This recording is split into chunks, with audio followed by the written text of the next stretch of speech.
फिजा जां फिजा जर्रा जर्रा हंसी है, हकीकत में मुल्के दकन गुल ज़मीं है।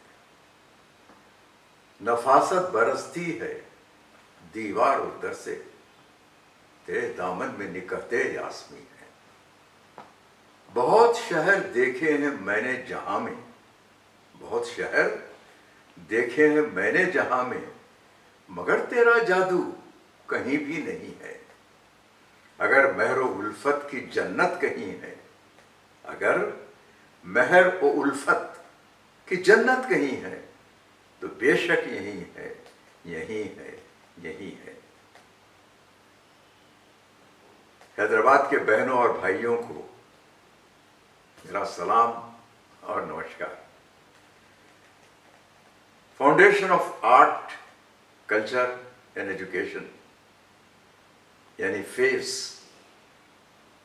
की जानिब से जो लेक्चर सीरीज का प्रबंध किया गया है, उसमें एक बार फिर मैं आपकी खिदमत में हाजिर हूँ और जो भी थोड़ी बहुत मेरी मालूमात हैं अपने इस प्यारे शहर के मुताल्लिक़ मैं आपसे शेयर करना चाहूँगा। बहनों और भाइयों, हैदराबाद को जो टूरिस्ट्स आते हैं उन्हें चार मीनार, सालार जंग म्यूज़ियम, कभी निज़ाम्स म्यूज़ियम, चौमहला, गोलकुंडा, सात गुंबद बता दिया जाता है पुरानी चीज़ों में। मगर कुछ ऐसी भी इमारतें या कुछ ऐसे भी मकामात हैं हैदराबाद में जो देखने के लायक हैं। बहुत ज़्यादा उनमें कोई आर्किटेक्चरल ब्यूटी या नक्शो निगार नहीं है, मगर they are of equally historically important. बहुत ज़्यादा अहमियत यहाँ मिलेगी। खैर, टूरिस्ट की बात छोड़ दीजिए, हम में से कितने लोगों को मैं अब जिन मकामात का जिक्र कर रहा हूँ मालूम है। मैं माफ़ी चाहता हूँ, हो सकता है कि मालूम हो आपको, मगर इनकी डिटेल्स, इनके मुतालिक और जानकारी हासिल करना हम सबके लिए ज़रूरी है। क्योंकि हम हैदराबादी हैं, तो हैदराबाद में इन चीज़ों की जानकारी, ये चीज़ें हैं कहाँ, इनकी अहमियत क्या है, ये भी मालूम करना बहुत हमारे लिए ज़रूरी है। तो आइए मैं आपको आज चार मीनार के अतराफ लगभग 1.5 से 2 किलोमीटर के रेडियस में कैसी कैसी चीज़ें हैं जो शायद हो सकता है आज तक आपकी नज़रों से छुपी हुई हों, या आपने कभी उनको सरसरी तौर पे देखा भी होगा, उनकी जानकारी, उनके विषय में कुछ और बातें मैं बताने की आपसे इजाज़त चाहता हूँ। अगर कहीं कोई हिस्टोरिकली कोई कमी रह गई हो मेरी बातचीत में या कोई गलती हो, तो उम्मीद है कि आप लोग मुझे माफ़ फरमाएंगे और मुझे करेक्ट करेंगे। चार मीनार से 4 सिमत, 4 और 4 डायरेक्शंस, साउथ, नॉर्थ, ईस्ट और वेस्ट। चलिए हम पहले नॉर्थ की तरफ चलते हैं। चार मीनार से जो ही आप थोड़ा आगे जाएंगे तो लेफ्ट को आपको यूनानी दवाखाना दिखेगा, हॉस्पिटल, यूनानी तरीक़े का जहाँ इलाज किया जाता है। बहुत पुरानी बिल्डिंग है, खूबसूरत बिल्डिंग है। क्या आपको मालूम है कि यूनानी दवाखाने से लगभग 50 मीटर पर हैदराबाद की सबसे पुरानी मस्जिद है। यह आपकी मक्का मस्जिद सबसे पुरानी मस्जिद नहीं है, सबसे पुरानी मस्जिद वहाँ है, उसका नाम है बेगम की मस्जिद। ये बेगम की मस्जिद रोड से आपको नज़र नहीं आएगी, क्योंकि उसके सामने बड़ी दीवार है, वो दीवार के पीछे है। इसे 1593 में हैदराबाद के बानी सुल्तान मोहम्मद कुली कुतुब शाह ने बनवाया था। अब इसका नाम बेगम की मस्जिद क्यों पड़ा? मैंने बहुत छानबीन की, असगर बिलगरामी की किताब देखी मैंने, मासरे तकन, गुलाम हुसैन खां की किताब गुलजार तकन, नईम साहब की किताब या क्लॉड कैम्बल की किताब, कई किताबें मैंने रेफर की। और चूंकि मेरी भी दौड़ लिमिटेड है, मगर मुझे कहीं ये पता नहीं चला कि इसका नाम बेगम की मस्जिद क्यों रखा गया है। तो खैर जो भी हो, तो ये हैदराबाद की सबसे पुरानी मस्जिद है। बहुत खूबसूरत तो नहीं है, मगर देखने के काबिल है। 30x24 का हॉल है बड़ा, और बेहतरीन कैलीग्राफी में वहाँ लिखा हुआ है, आयतें हैं कुरान की, अंदर कुछ नक्शो निगार हैं। तो ये है पहली हैदराबाद की मस्जिद जो 1593 में बनी। अब आप में से कितने लोग इस बेगम की मस्जिद से वाकिफ हैं? वो शायद आप ही उसका महासेवा कर लें, कितने लोग जानते हैं? चलिए आगे बढ़ते हैं और थोड़ा हम चलते हैं शाली बंडे की तरफ। शाली बंडे के चढ़ाव पे किसी ज़माने में राजा राया, राजा श्यामराज बहादुर की देवड़ी थी, बड़ी आलीशान देवड़ी थी। ये मराठा राजा थे जिनके एंसेस्टर्स शायद लगभग 300 साढ़े 300 साल पहले हैदराबाद आए। ये पहली पहला मराठा परिवार है जो हैदराबाद में आया। देवड़ी तो रही नहीं, मगर देवड़ी का क्लॉक टावर है आज भी। यूँ क्लॉक टावर्स तो हैदराबाद में है बहुत से, जैसे फतेह मैदान के पास स्विमिंग पूल के पास है क्लॉक टावर, या फिर चौक की घड़ियाल जो है वो है, या फिर चौमहला पैलेस में लगा हुआ है, या फिर आगे बढ़े आप तो सिकंदराबाद में क्लॉक टावर है, रामगोपाल पेट में क्लॉक टावर है। क्लॉक टावर्स तो है ही है। अब आप पूछेंगे भाई इसका मैं जिक्र क्यों कर रहा हूं इस क्लॉक टावर का? आपने आते जाते क्लॉक टावर तो देखा है, मगर आपने गौर नहीं किया। क्या गौर नहीं किया? मैं अभी बताता हूं आपको। मेन गेट है, मेन गेट के थोड़ा आप अंदर जाइए। देवड़ी तो टूट गई, मगर देवड़ी के कुछ हिस्से बाकी हैं, वो देखने के काबिल है। बड़े बड़े हाथियां जो बने हुए हैं खूबसूरत, शायद चूने और गच के बने हुए हैं, पेंटिंग बेहतरीन, वो कायम है। मोर की पेंटिंग है, फूल हैं, गुल बूटे हैं दीवारों पर। अभी भला हो लोगों का जिन्होंने उन हिस्सों को खरीदा, वो अभी तोड़े नहीं हैं, उनको कायम है। खैर तो एक छोटी सी बात है। अब आप पूछेंगे कि भैया क्लॉक टावर में ऐसी क्या खास बात है जो आप बता रहे हैं? देखिए, क्लॉक टावर के 4 डायल्स होते हैं, 4 तरफ, पूर्व पश्चिम उत्तर दक्षिण। और आप जितने भी क्लॉक टावर्स आपने देखे होंगे हैदराबाद में या हैदराबाद के बाहर, उसमें आपको रोमन इंग्लिश या अंग्रेजी ही में वो हिंट से फिगर्स नजर आएंगे। 1 2 3 4 5 6 7 8 9 10 11 12। अब गौर से सुनिए आप। इसके जो 4 डायल्स हैं, उन 4 डायल्स में, 4 डायल्स पर 4 लैंग्वेजेस में वो फिगर्स हैं इनसे। रेयर चीज है।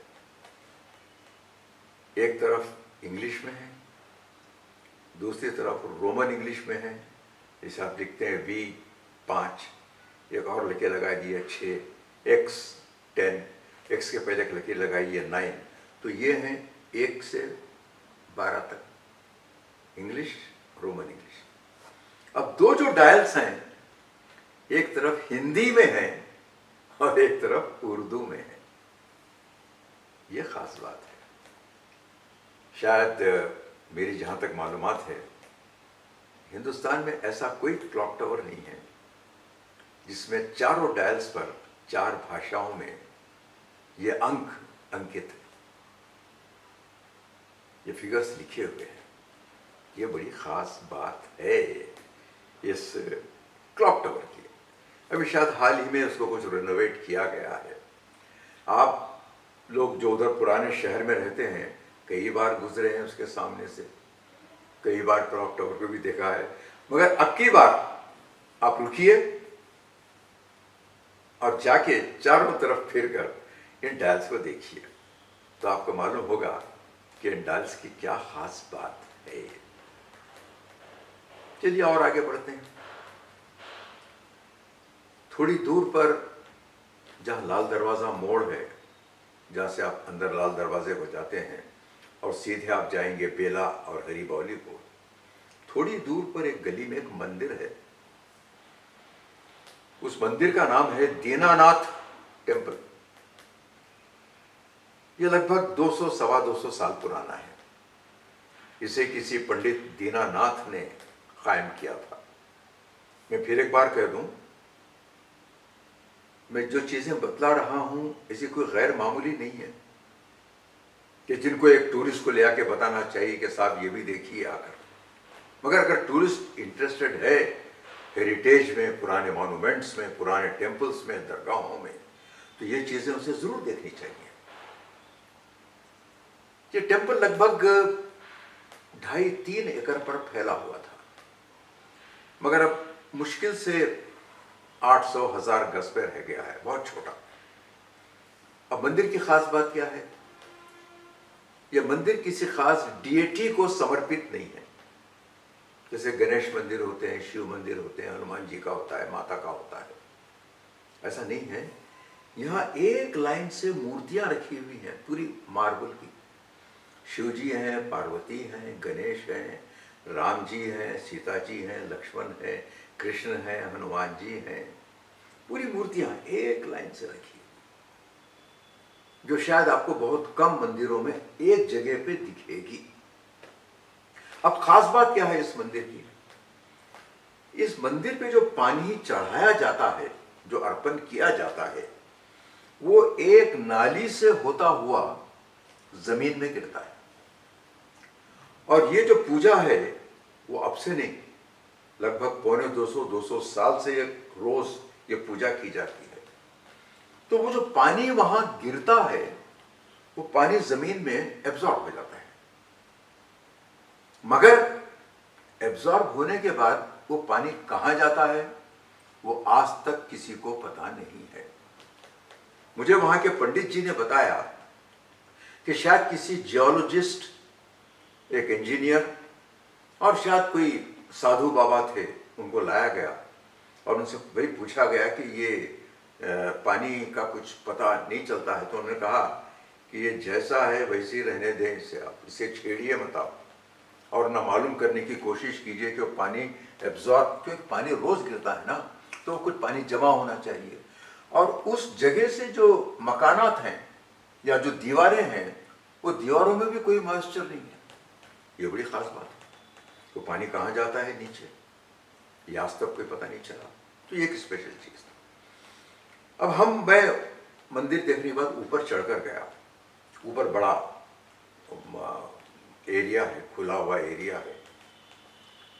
वहां 4 लाइन मोटर के हैं, गालिबन पिलर्स हैं, शायद 6-6.5 फीट होंगे 4 पिलर्स, जिनमें से एक पिलर थोड़ा डैमेज्ड है। उन पिलर्स पे कुछ लिखा हुआ है। वो भाषा क्या है वो मुश्किल है जानना। संस्कृत है या और कोई पुरानी भाषा है। पंडित जी ने बताया कि आर्कियोलॉजिकल डिपार्टमेंट के लोग आए थे, जो ये पुरानी भाषाओं के ज्ञाता होते हैं, एक्सपर्ट्स होते हैं। उन्होंने भी फोटोज लिए और उसको डिसाइफर करने की कोशिश की कि आखिर क्या लिखा हुआ है उस पर, मगर उन्होंने कहा कि साहब ये हमारे बस की बात नहीं है। ऐसा तो नहीं है कि वो डिसाइफर नहीं हो सकता है, होगा, मगर कौन इंटरेस्ट ले? अब डिपार्टमेंट को क्या पड़ी है, या और किसी को क्या पड़ी है कि कोई रिसर्च करे उस पर, या मालूम करे कि भाई ये पिलर्स पे लिखा हुआ है क्या, आखिर कौन सी भाषा है और उस पर क्या लिखा हुआ है। ये खास बात है उस टेम्पल की। चलिए और आगे बढ़ते हैं। अब हम जाते हैं जहानुमा। जहानुमा तो खैर बहुत बड़ा एरिया है, और इस जहानुमा को 1818 में सेकंड पायगा के नवाब शमसुल उमरा, नवाब फखरुद्दीन अहमद खान ने कायम किया। यानी फलकनुमा से पहले की बात है, फलकनुमा से बहुत पहले की बात है। और वहाँ उन्होंने बहुत बड़ा महल बनाया, शानदार महल। उसके बाद उनके डिसेंडेंट्स खुर्शीद जा, नवाब मोइनुद्दौला, उन्होंने भी वहाँ महल बनाए। अब कुछ भी नहीं है, आप ये मत समझिए कि मैं आपको ये बताने की कोशिश कर रहा हूँ कि वहाँ कुछ महल हैं और जाके देखिए।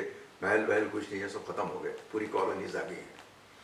मगर उनके भी गेटवेज हैं, कमाने हैं, 4 खूबसूरत कमाने हैं। वो कमानों के अंदर जो रास्ता जाता था वो महलों को जाता था। अब आप बोलेंगे कि इतना मैं क्यों बोल रहा हूँ जहानुमा के ताल्लुक से। वहाँ एक बहुत ही खूबसूरत मस्जिद है जो 4 चमन की मस्जिद कहलाती है। 4 चमन की मस्जिद, बहुत खूबसूरत मस्जिद है, ये उन्हीं की बनाई हुई है। बहुत अच्छा आर्किटेक्चरल वर्क है वहाँ। फाउंटेन है, फाउंटेन पे खूबसूरत जो हाउस बना हुआ है, बेहतरीन काम है उस पर। और उसी के सामने एक बहुत बड़ी बावली है, बहुत बड़ी बावली है, स्टेप वेल, जिसका पानी इस्तेमाल होता था। ये बड़ी खास बात है उस जहानुमा की। अब जहानुमा में एक और चीज है जो कुतुब शाही है, जिसे लोग आज भी जाते हैं। बड़ी श्रद्धा है लोगों की, आस्था है, अकीदा है, फेथ है वहां उस मुकाम पर। वो है बीबी का चश्मा। ये Sultan Mohammed Quli Qutub Shah, the founder of Hyderabad, उनकी जो बेटी थी हयात बख्शी बेगम, उन्होंने उसे कायम किया। वो वहां तफरीह की खातिर आती थी। वहां एक स्ट्रीम था, बहता हुआ पानी, साफ पानी बहता हुआ, तो वो वहां आती थी। जैसे आजकल लोग आउटिंग पे जाते हैं, पिकनिक पे जाते हैं, तो वैसे वो वहां आती थी। उसके थोड़े दिनों के बाद वहां उन्होंने एक आशूर खाना बीबी जहरा फातिमा के नाम पर एक अलम, इस्तादा के अलम यानी स्टैंडर्ड, वो अलम जो मुहर्रम में उठाए जाते हैं, वो वहाँ उन्होंने कायम किया। और आज भी वो जगह हर पंचशंबा थर्सडे, गुरुवार को बहुत लोग आते हैं वहाँ, बहुत लोगों की आस्था है। तो ये बीबी का चश्मा देखने के लायक है जो जहानुमा में है। जहानुमा में एक और इंटरेस्टिंग चीज़ है, वो है बिरयानी शाह टेकरी। ये भी कुतुब शाही है। वहाँ के जो इस वक्त केयर टेकर हैं, मुजाविर हैं, उन्होंने बताया मुझे। उन्होंने क्या बताया उसके पहले मैं आपसे एक चीज़ कहना चाहता हूँ। देखिए बहनों और भाइयों, हिस्ट्री और ओरल हिस्ट्री के बीच में बिल्कुल एक पतली लाइन है। हिस्ट्री रिकॉर्डेड है, लिखी जाती है, लोग पढ़ते हैं, और कई हिस्टोरियंस अलग अलग अपने तरीके से हिस्ट्री लिखते हैं। मगर ओरल हिस्ट्री अलग ही चीज है। ओरल हिस्ट्री कोई रिकॉर्डेड नहीं है, रिकॉर्डेड है मगर कहाँ है? हमारी मेमोरी में। ऐसी बहुत सी बातें आपको मंदिरों, मस्जिदों और इन हिस्टोरिकल प्लेसेस में मिलेंगी। तो उन्होंने बताया कि वहां औरंगजेब भी आए थे। जब उन्होंने गोलकुंडा फतह किया तो यहाँ भी आए थे वो। तो खैर बिरयानी शाह क्यों कहते हैं? लोग कहते हैं कि वहाँ हमेशा बिरयानी अवेलेबल रहती थी, 24 घंटे बिरयानी। वो उस आदमी ने मुझे सामने एक बहुत बड़ा पत्थर बताया, रॉक है, बहुत बड़ा रॉक है। तो उन्होंने कहा कि रॉक के ऊपर वो डेग रखा जाता था जिसमें वेसल, जिसमें बिरयानी बनती थी। तो ये बिरयानी शाह टेकरी भी एक देखने की चीज है। ये तो हो गया जहानुमा। अब अगर आप मेरे साथ और आगे बढ़ना चाहें आप तो चल सकते हैं मेरे साथ आप। चलिए मैं आपको और आगे ले जाता हूँ। मगर पहले कहा था मैंने कि भाई आपको 2 किलोमीटर ही जो मैं चलाऊंगा। चलिए अगर आप थक तो नहीं गए तो मेरे साथ और आगे चलिए। हम जाएंगे चंद्रायन गुट्टा, डिफेंस के बाद हम जाएंगे बालापुर। बालापुर भी बहुत पुरानी लोकेलिटी है, ये कुतुब शाही लोकेलिटी है। लोग कहते हैं कि ये कुतुब शाही एरा के पहले की लोकेलिटी है, क्योंकि the first Sufi who arrived in Deccan, हजरत बाबा शरफुद्दीन, लगभग आज से 900 साल पहले, 850-900 साल पहले आए थे वो, जब यहाँ कुतुब शाही दौर था ही नहीं। बिफोर स्टेइंग ऑन द हिलक, जिसे हम पहाड़ी शरीफ कहते हैं, he stayed in Balapur village. अब उसकी सबूत क्या है, उसका प्रमाण क्या है? वहां एक कमरा है, मैं समझता हूँ 18 बाई 16 का कमरा है, जो तकरीबन वेल कंस्ट्रक्टेड है। अब मगर के जमाने में बिल्कुल टूटा फूटा था, पुरानी बात कर रहा हूं आपसे। तो वहां का जो केयर टेकर है, यादगिरी गौड़, उसने मुझे कहा कि साहब बाबा पहाड़ पर जाने से पहले वो यहां इस कमरे में रहते थे। उस कमरे का नाम है गंदम इल्लू, द हाउस ऑफ सैंडलवुड, संदल का घर क्या कहा जाता है इसको। वहां एक चबूतरा है, मैं समझता हूं 2.5 फीट बाय 2.5 फीट का चबूतरा है, जिसपे टाइल्स वाइल्स लगा दिए हैं। तो उसने कहा कि बाबा यहां बैठते थे और यहां बैठकर उनका प्रवचन होता था, लोगों को उपदेश देते थे, लोगों को दुआएं देते थे, लोगों की मन्नतें या जो उनकी मुसीबतें थीं उनको दूर करते थे।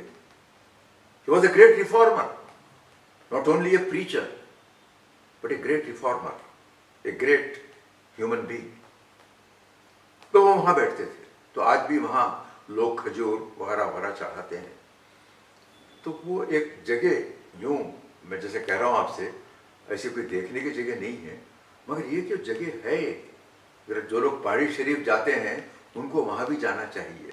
और इसी वजह से आज जो एनुअल उर्स होता है बाबा शरफुद्दीन, हजरत बाबा शरफुद्दीन का, और एक दिन पहले जो रिलीजियसली या जो एक ख़ास तरीक़ा है, कस्टम है, रिवाज है कि संदल निकाला जाता है, वो संदल बालापुर से निकलता है। रात तमाम संदल, ज़ाफ़रान और हल्दी, इन तीनों को बड़े पॉट्स में रखकर सर पर पूरे बालापुर में लोग फिरते हैं और अर्ली मॉर्निंग दे रीच पहाड़ी शरीफ, बालापुर।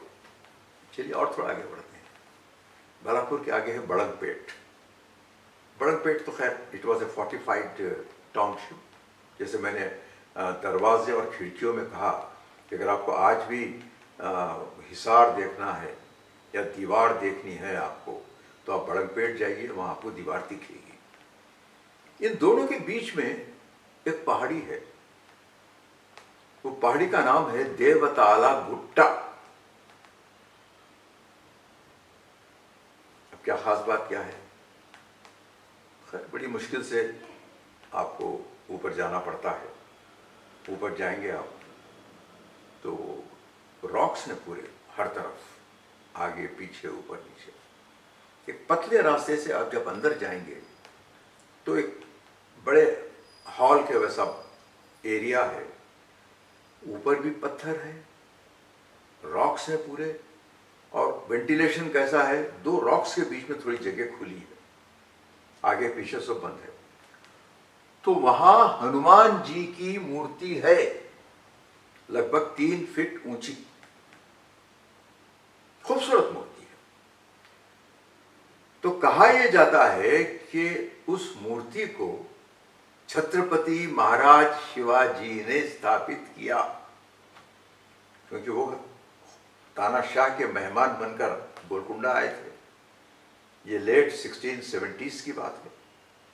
यहाँ 1 महीना थे, फिर यहाँ से वो श्रीशैलम गए, तो वही रास्ता है श्रीशैलम जाने का। तो कहा जाता है कि उस मूर्ति को महाराज छत्रपति शिवाजी ने स्थापित किया। जगह बड़ी खास है, हर तरफ रॉक्स ही रॉक्स है, मूर्ति है। अब आप जब बाहर निकलेंगे उस एरिया से तो फिर आपको एक बड़ी चट्टान दिखेगा, रॉक दिखेगा। वो रॉक के बीच में नीचे एक जगह है खुली, वहां आपको 4 मूर्तियां दिखेंगी, शिव, पार्वती, गौरी और राम सीता की 4 मूर्तियां हैं अंदर नीचे। ये कितनी पुरानी है, किसने कायम किया, ये मुश्किल है मालूम करना, मगर है एक अजीब चीज। उसी के सामने 2 रॉक्स हैं, नीचे एक रॉक है, ऊपर एक रॉक है, और बीच में लगभग 2.5 फीट का मैं समझता हूं एक गैप है। वो गैप के अंदर पानी है, यानी आप हाथ डालकर उसमें से पानी ले सकते हैं, इतना पानी ऊपर है। तो वहां के पंडित दुबे जी ने बताया मुझे कि साहब मैं कम से कम यहाँ 5-7 साल से तो हूँ, और पूजा के लिए और दूसरे कामों के लिए पानी यहीं से लेता हूँ। अतराफ पूरी कॉलोनीज बन गई हैं, बड़ी बड़ी कॉलोनीज बन गई हैं दूर दूर तक। तो वहां के जो मजदूर लोग हैं वो भी यहां से पानी लेते हैं, वहीं बैठ के खाना खाते हैं। अब ये बताइए आप कि उतनी ऊंची जगह पर 2 रॉक्स के बीच में पानी है, साफ पानी है, मीठा पानी है। तो ये भी एक खास चीज है, देखने की चीज है ये, जो मैं समझता हूं कि हम हैदराबादियों को जाके देखना चाहिए कि भाई ये मूर्ति है, उधर बाहर मूर्तियां रखी हैं, ये पानी है, उसका नाम है देवताला गुट्टा। तो खैर हम बड़ंगपेट नहीं जाएंगे। बड़ंगपेट एक गांव है लगभग 160 साल पुराना, जो मामा बड़ंग का बनाया हुआ है। वो मामा जो है एक चीफ लेडी सिक्योरिटी ऑफिसर रहती थी, वुमेन्स जो जनानी महल था, क्वींस और प्रिंसेस जहाँ रहते थे, वहाँ एक मामाएं रहती थी जो इंचार्ज होती थी पूरी सर्वेंट्स की। वो तो खैर अलग बात है, फिर कभी बात करेंगे मामाओं पर। तो ये साउथ बेगम की मस्जिद से हम शुरू किए और हम गए देवताला गुट्टे तक। चलिए, साउथ का सफर तो हो चुका, अब वक्त है आपके पास चलने के लिए मेरे साथ है, तो चलिए मैं आपको लेकर चलता हूं, नॉर्थ की तरफ चलेंगे हम। 4 मीनार से आप जो ही आगे बढ़ेंगे तो आप वो कमान के पास आएंगे। तो आपको मालूम कि 4 कमाने हैं, काली कमान उधर, 4 कमान, मछली कमान, और एक कमान है जिसका नाम रखा गया है मेवे वालों की कमान या 4 मीनार कमान। 4 मीनार कमान से पहले इधर किताबों की दुकानें हैं, दुकानों के पीछे एक मस्जिद है, वो है जामा मस्जिद। 1597 में बनी। ये से भी सुल्तान मोहम्मद कुली कुतुब शाह ने बनाया। बहुत कम लोग जानते हैं कि जामा मस्जिद बहुत बड़ी मस्जिद है, और वहां जो कैलीग्राफी वर्क है बेहतरीन काम किया हुआ है। 70 बाई 40 का बड़ा हॉल है जहां 800 लोग नमाज पढ़ सकते हैं। 800 अब यह अलग बात है कि वो मेन रोड से दिखती नहीं है। इसे मीर जुमला मीरुल मुल्क जो बहुत बड़े ओहदेदार थे, उनके सुपरविजन में वो बना, वो मस्जिद बनाई गई, जामा मस्जिद, बड़ी खास मस्जिद है, देखने के काबिल है। गुलजार हाउस आ गया आगे बढ़कर, क्योंकि लोग जब मक्का मस्जिद जाते हैं तो उनको बताना चाहिए गाइड्स को। मैं बड़े रेस्पेक्ट के साथ हमारे जो गाइड्स हैं, भाई लोग जो टूरिस्ट को हैदराबाद बताते हैं, मैं उनकी सेवा में ये कहना चाहता हूँ कि भाई साहब इन चीज़ों को भी तो बताइए आप, कि खाली मक्का मस्जिद ही नहीं है, एक बेगम की मस्जिद भी है, एक जामा मस्जिद भी है जो देखने के लायक है, बताइए उनको आप। खैर आगे बढ़े, गुलजार हाउस से आप इधर लेफ्ट को जाइए तो वो है चार कमान से आप लेफ्ट को जरा देखें तो वहाँ एक पीला शेर का वो बना हुआ है आकार, मूर्ति बोलिए या शेर बना हुआ है, मिट्टी का है, जिसे मिट्टी का शेर कहते हैं। वो एरिया पूरा मिट्टी का शेर कहलाता है। मैंने भी बहुत कोशिश की वहाँ के कुछ पुराने लोगों से मालूम करने की कि ये किसे बनाया, क्यों बनाया, और क्यों it's our good luck of all Hyderabadis कि उसे अभी कायम रखा गया है, उसे तोड़ा नहीं गया है। जबकि बड़े बड़े पैलेसेस, देवड़ियाँ और हवेलियाँ तोड़ दी गई हैं, वो अभी है, कायम है अभी वो मिट्टी का शहर। तो खैर आप लेफ्ट को मत जाइए, आगे मुड़िए। अरे मुड़ते आप देखेंगे अभी क्या 40-50 लोग खड़े हुए हैं। क्या कर रहे हैं भाई ये लोग यहाँ खड़े रहकर? नजदीक जाने पे पता चला कि ये लोग डोसा खा रहे हैं, और उस डोसे का नाम है गोविंद डोसा, जो बहुत मशहूर है, जिसका जिक्र तो मैं समझता हूँ कि आपके ये जो फेसबुक्स वगैरह है, फेसबुक और दूसरे उसमें भी आ चुका है। उस गोविंद डोसा बहुत मशहूर है। खैर अब गोविंद डोसा, अगर आप थक गए हैं तो ज़रूर ठहरिए, डोसा खाइए, और फिर उसके सामने से चलिए अंदर। थोड़ी दूर पर आपको एक हरा गुंबद दिखेगा, डोम दिखेगा, ग्रीन। आप मुड़ जाइए वहाँ, और वहाँ आ जाइए आप दरगाह के पास। यह दरगाह है हज़रत सादुल्लाह नक्शबंदी की, नक्शबंदी मुजद्दिदी हज़रत सादुल्लाह। यह दरगाह लगभग 170-175 साल पुरानी है। दरगाहें तो बहुत हैं हैदराबाद में, बहुत हैं, 200 दरगाहें हैं, जिनमें से लगभग 100 तो लगभग 250-300 साल पुरानी है। अब यह दरगाह खास मैं क्यों आपको ले जा रहा हूं, यह दरगाह, इसे आमतौर पर वहां के लोग रेत का गुंबद कहते हैं, सैंड डोम। अरे क्यों कहते हैं भाई रेत का गुंबद, क्या खास बात है इसमें? आप अंदर जाइए, आपके फुटवेयर छोड़ दीजिए, अंदर जाइए। जब आप अंदर जाएंगे तो आप ऐसा मालूम होगा कि आप, अरे आप राजस्थान के डेजर्ट में आ गए हैं। रेत है और 4 ग्रेव्स हैं, रेत की बनी हुई, वेरी फाइन सैंड। 4 रेत की बनी हुई कब्रें हैं, ग्रेव्स हैं, जो मैं समझता हूं कि शायद ही हिंदुस्तान में कहीं और रेत की बनी हुई खबर होगी। मोटर की होती हैं, लाइम की होती हैं, और मार्बल में बनाते हैं लोग, मगर रेत की बनी हुई तो खास बात है। 4 हैं। बड़ी जो है, बड़ा जो मज़ार है या वो है हजरत का, हजरत सादुल्लाह का। उसके बाजू का जो है वो उनके भाई मोहम्मद उस्मान का है।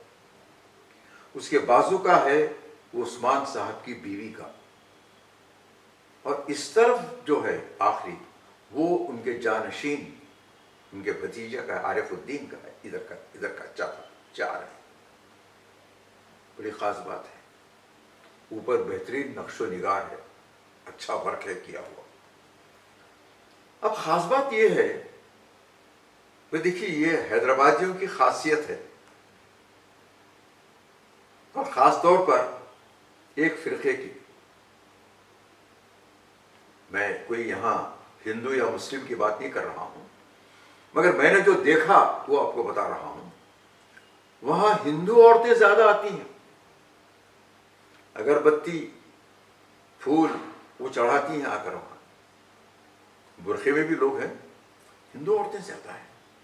तो ये जो सैंड ग्रेव्स हैं, ऐसा मन होता है कि आप राजस्थान के कोई डेजर्ट में आ गए हैं। ये बड़ी ख़ास बात है। रेत का गुंबद, हज़रत सादुल्ला नक्शबंदी मुजद्दिदी का। बाहर निकलिए, थोड़ी दूर पर, एक 10-15 कदम पर एक मस्जिद बनी हुई है। आप जब मस्जिद के सामने खड़े होंगे तो आपको ऐसे मालूम होगा, अरे ये मैं छोटे चार मीनार के पास आ गया क्या। बिल्कुल चार मीनार की कॉपी, छोटी, बहुत छोटी है। मैं समझता हूँ कि 30-35 फीट ऊंची है, मगर पूरे वैसी हैं। मीनार हैं उसको लगे हुए, पूरा जाली का काम पूरा वैसी है, और वही गच और चूने की बनी हुई है। बहुत खूबसूरत मस्जिद है, वो भी हज़रत सादुल्ला की बनाई हुई है। आप अंदर जाइए उसमें, तो उसके सीलिंग पे जो काम है, जो आर्किटेक्चरल वर्क है, वो गैर मामूली है, देखने के काबिल है वो। ये मस्जिद और फिर ये मज़ार, ये दोनों देखने के काबिल है। अब एक इंटरेस्टिंग चीज़, वहाँ 30-40-50 लोग बैठे हुए थे, जिनमें तिलकधारी भी हैं, बुरखे वाले भी हैं, और स्कल कैप लगाए हुए लोग भी हैं, यानी हिंदू मुस्लिम दोनों हैं बैठे हुए। मैं पूछा, भाई क्या बात है, क्यों बैठे हैं? तो एक बड़े उस वेसल में लींबू रखे हुए,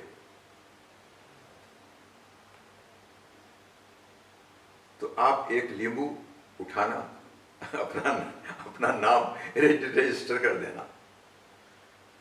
अब वहाँ जो मुर्शद हैं इस वक्त, जो वहाँ के इंचार्ज हैं, वो अंदर रहते हैं। तो मुझसे कहा गया कि ये लीमू अंदर जाकर आपकी जो तकलीफ है, जो शिकायत है, मन्नत है, ख्वाहिश है, इच्छा है, वो आप उनको बताएंगे।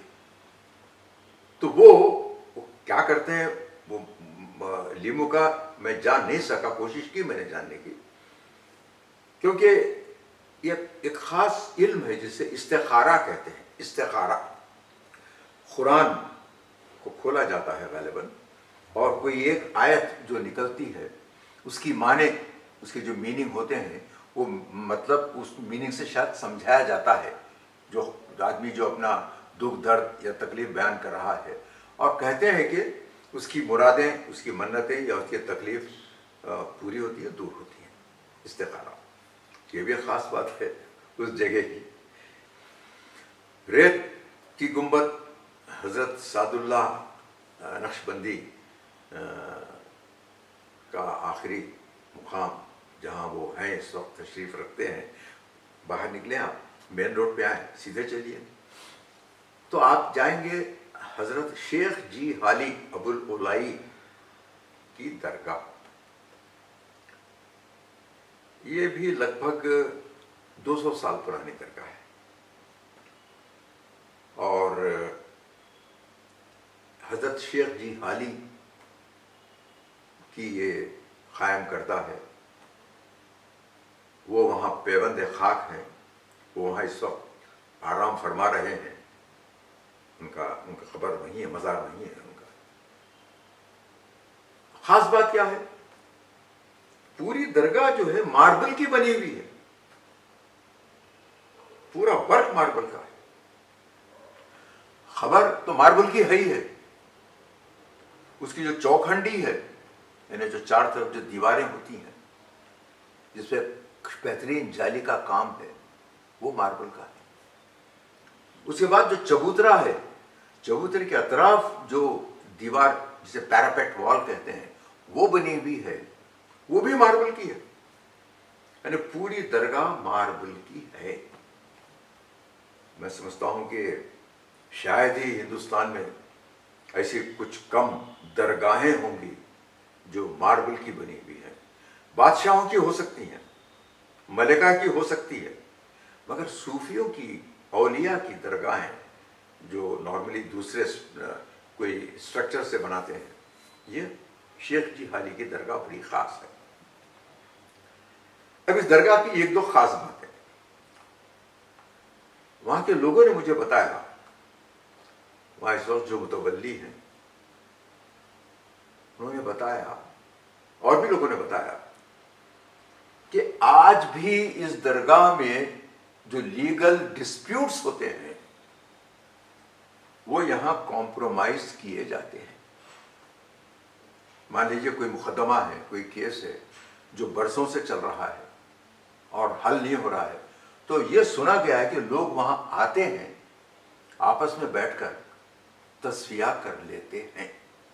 ये मिरेकल बोलिए या करामात बोलिए हजरत की, कि ये लीगल डिस्प्यूट्स वहां सॉल्व होते हैं। एक और अहम बात ये भी कहा जाता है कि पहले दरगाह की जो दीवार थी, बाउंड्री वॉल, वो ज्यादा ऊंची नहीं थी।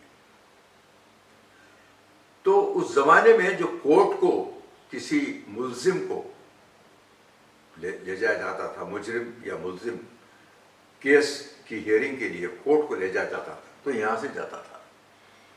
तो कहते ये हैं कि वो आदमी दुआ मांगता था कि मौला हजरत मेरा केस है, मुझे जो पनिशमेंट मिलने वाला है वो जरा कम कर दे।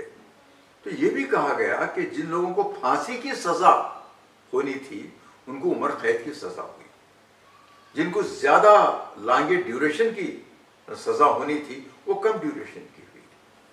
तो बाद में जब ये पता चला तो दीवार को ऊंची कर दिया गया, तो बाहर से आप दरगाह देख नहीं सकते आप। तो ये दो अहम चीजें हैं उस दरगाह की, दो या तीन।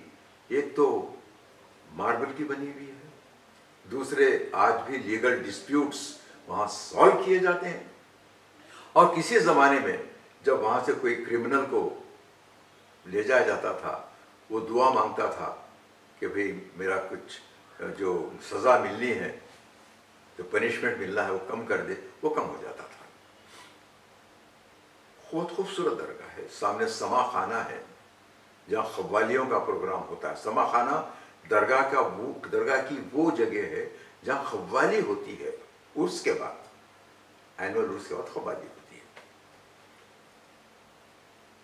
ये हो गया जनाब, आप उधर वेस्ट को चले गया।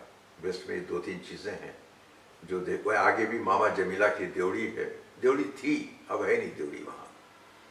तो ये दो तीन चीजें जो देखने की हैं।